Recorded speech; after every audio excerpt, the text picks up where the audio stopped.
जैसे आप कहते हैं कि माता पिता की सेवा करनी चाहिए, परम कर्तव्य है, बट कभी उनकी मानसिकता और इनकी मानसिकता दोनों में विलग हो जाता है, तो वो इनको घर से निकाल दिए।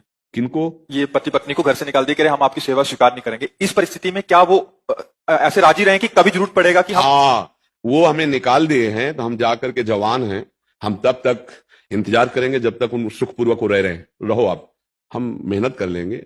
आपने हमें जन्म दिया है, हम आपका अपमान नहीं करेंगे। वैसे तो जैसे बाबा की प्रॉपर्टी पर पिता का अधिकार हुआ, ऐसे पिता की प्रॉपर्टी पर पुत्र का स्वयं अधिकार है। पिता और माता को ऐसा नहीं करना चाहिए। तुम अपनी कमाई से रोक सकते हो, लेकिन तुम अपनी बाबा की कमाई से नहीं रोक सकते हो। जो प्रॉपर्टी वो कुल परंपरागत संतान को ही प्राप्त होती है। अब वो कहां जाए अपनी बहू को लेकर के, अगर नौकरी करे जाकर के किसी भी तरह, तो तुरंत थोड़ी हर व्यवस्था हो जाती है। उसके लिए भी कुछ अर्थव्यवस्था चाहिए। तुम निकाल दिए, तुम्हारा बेटा है, तो भारी मूर्खता है, ऐसा नहीं करना चाहिए। ठीक है, आपने हमें निकाल दिया है तो हम उस कष्ट को सहते हुए, लेकिन अगर हमें कान में कभी सुनने को मिला कि आप सैया पर पड़े तड़प रहे, तो हम वो सब भूलकर फिर पुनः आपकी सेवा में आ जाएंगे। अच्छा, इतनी मूर्खता कभी किसी पिता माता को नहीं करनी चाहिए कि अपनी प्रॉपर्टी बेच दे, पुत्र का अधिकार खत्म कर दे। ऐसा कभी नहीं करना चाहिए, नहीं उसे नरक की प्राप्ति होगी। अगर ऐसा उसने कोई गलत कार्य कर दिया है, फिर सिद्ध हाँ, हो रहा इस है तो कोटि का अपराध साबित हो गया है कि अब आप हमारे घर में नहीं रह सकते।